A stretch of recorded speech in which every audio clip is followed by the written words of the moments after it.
today we're going to make a bouncy bridal bouquet using blooms entirely grown right here on the flower farm, and I stole some of my mom's houseplants, but counts still. So first things first, I'm going to get started with what we need to achieve this. So I have a huge array of stems here. We will do a final stem count at the end for a recipe.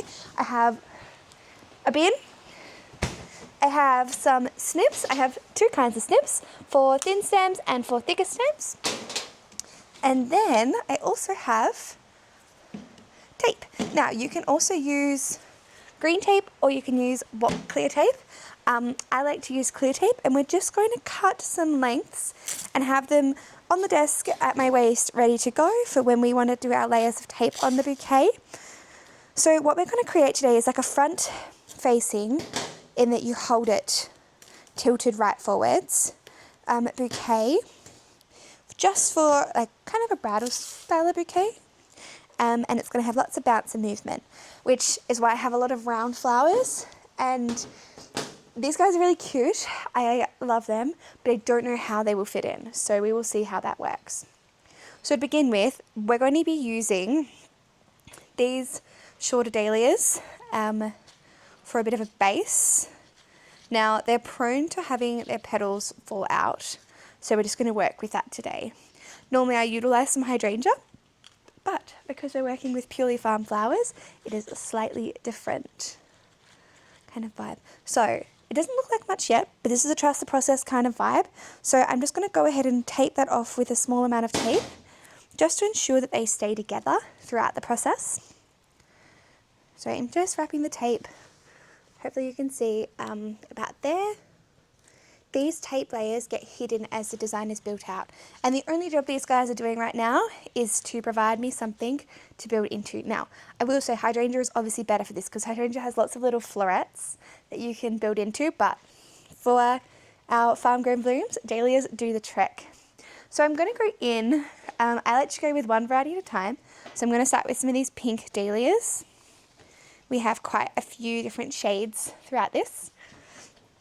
So I'm just going to go start feeding those through or adding them to the outside depending on their stem length. I've cut very sparingly and left all the axial, I believe that's what they're called, the axial buds, because I have a workshop next week and I want to make sure that the flowers are perfect for those guys. So when I'm building this one, I'm building it facing forwards, but I am also looking from the side what it will look like. Now I do normally have a mirror, but today you guys are my mirror. Now this one isn't really ideal for this. It might be ideal for like a later to put somewhere up there, but as far as like for building out like our shape around here, because it's so angular, it would be more of like a one there, but we need more support to get it there. So I just go around the bouquet and I'm just adding these in to create no particular shape. I'm just looking for something with different heights, and I'm spiraling somewhat as I go. I'm not a very strict spiraler, but I do try to spiral when I can. So I'm just going around and adding in these flowers just to start making more of a shape. And I'm somewhat looking at colour, like as you can see I've got these lighter ones together up here. I might make sure to put some darker ones with them, and then another, of course, have a lighter one on the other side as well.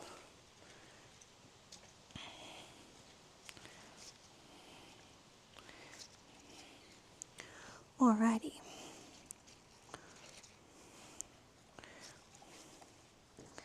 So I'm going to move on now to these guys, because I mean, I don't know if it's going to work, but if it does work, I feel like it'd look really cool to have these in there.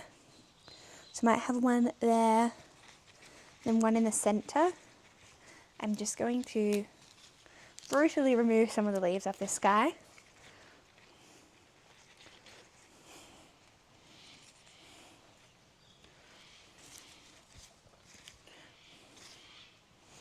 I don't know. I think it's kind of cool. I think it takes a little bit of like a layering to get to where I want it to be normally, which is where, of course, our zinnias and our darker orange will come in. And then I think maybe this as well, but we will see. So I have this one special dahlia, and I really want it to have a moment. So I think we're going to put him here at the top. So when we're looking at it, he looks kind of like that. Alright, let's start inserting some of our darker orange dahlias.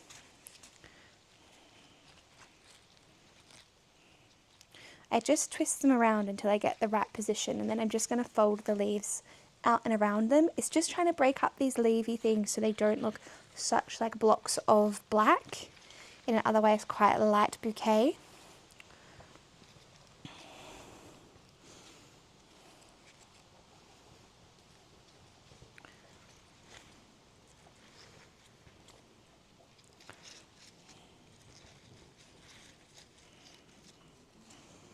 I'm just going to remove this dahlia because it's just snapped off its stem. This is why dahlias aren't always the best base flower, but we're working with what we have. So it's starting to create like this kind of shape, and now so we need to add in some length to add some more exciting and floaty stems. So we're going to go in with my longest stems and start to do that. I'm just starting to work these zinnias through. I'm going to try to like spread the zinnias out a little bit because they are quite in your face, but I do love them. And then we're going to have these two at the back for that extra little shape at the back. So that's where we're at. Oh, that's a short stem. Short stems I'm going to tuck around the edge a little bit. Obviously you won't always have short stems, but we made an arrangement first before we did this. So we made an arrangement and I got really inspired and wanted to film this. So that is where we are at. So I'm just popping my zinnias through as they kind of go. And then trying and cover up these dahlias, so these orange dahlias, so it doesn't look quite so in your face.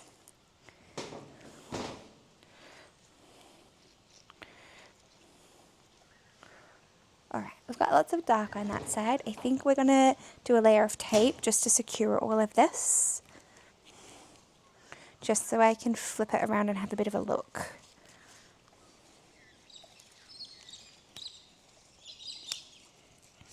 Okay.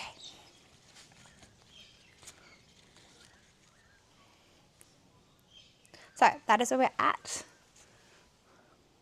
It's looking cute, but we're just missing some air, and I think we're missing some of the darker colour over here. So first thing I'm going to do is I'm going to put this guy in here.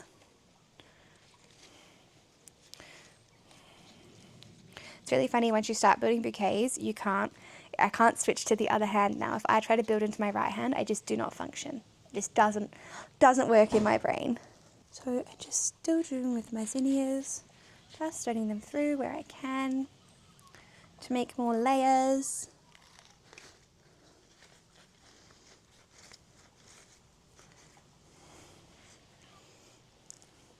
Make lots of movement. It is a bit of a weird colour palette, but I think the technique still stands. So I'm starting to get to the end of my flowers, so I'm going to tape again, have a look, reassess, and then see what I want to do with my last stems. So I've actually used every single thing I had, and I didn't count, but I'm guessing there was around, 12 dahlias, 12 zinnias, plus the 5 dahlias for the base, but personally I would use hydrangea there instead.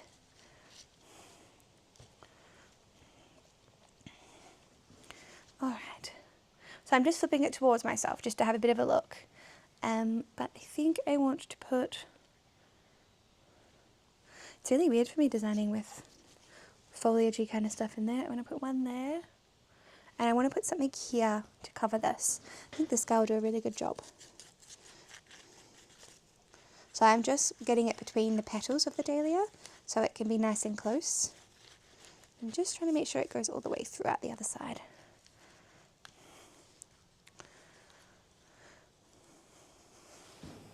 Oh, it really does look like it has black in there. But we're still getting our, I don't know how I feel about this. Let's get rid of that. We're getting rid of the black, guys. That's the best thing about flowers, is you can change things. It's not set in stone. I'm going to gently pull that guy out. Okay. So, has that left us with any gaps? One there. Something tall there. And then we've got this cute little cosmos to polish off what is a very cute bouquet. And I'm thinking we will go, actually I want to go in the middle with this big one.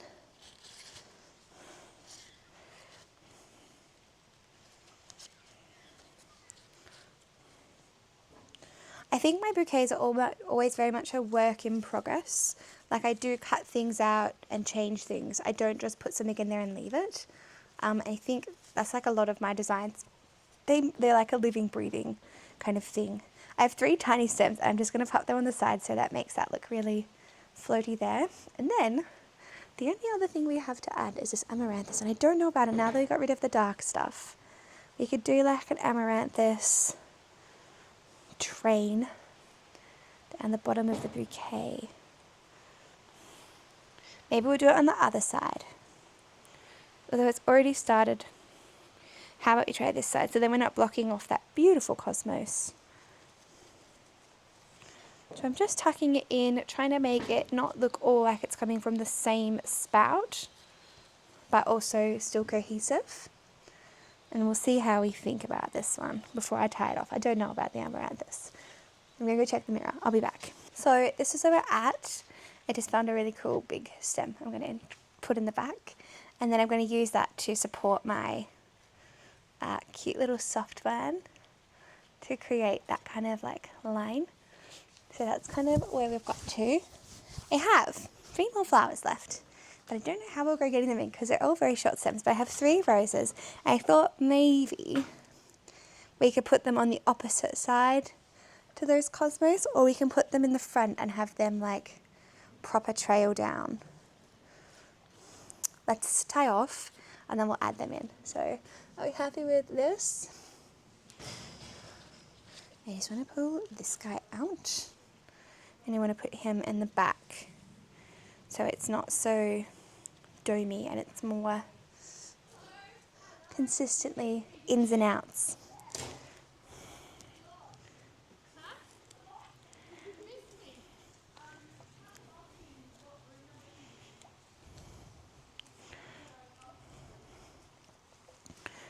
Oh my goodness, once it starts to get full, the taping does get harder, especially with all these delicate flowers, but it's doable, I promise. There you go. So,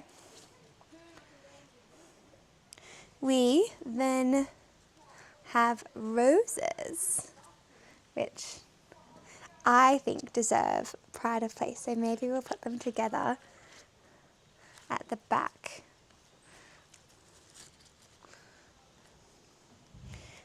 And then we have one at the back for the person holding the bouquet to smell. And last but not least, where's my tape? I'm going to tape her off. As far as ribboning goes, it's pretty simple to wrap some ribbon around and put some pearl pins in. So we're not going to cover that today, but if you want a tutorial on that, I'm happy to do one. Ooh, you probably want sharper snips than this. So it actually cuts through the tape.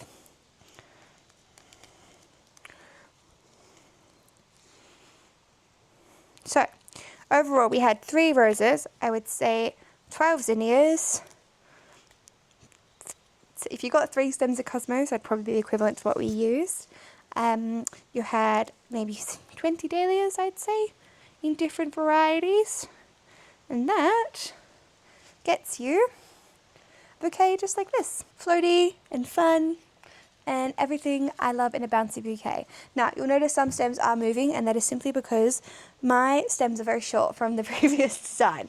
So it's not perfectly long. But yeah, that's how you make a bouncy seasonal bouquet. Oh, and don't forget to snip the stems. You want them nice and short so that they can hold it close to their body. I will show you in a second. So satisfying, that sound. And when you're doing this, hold your bouquet on the side so you get them even. So yeah, that is today's bouquet. Alrighty, I'll see you guys for the next tutorial, which is really exciting as part of my new education sector. This is like a free one, and then from here on out they will be for you buy them and you have them for like unlimited watches, you have them for your life, and every season we'll be releasing 3 new tutorials.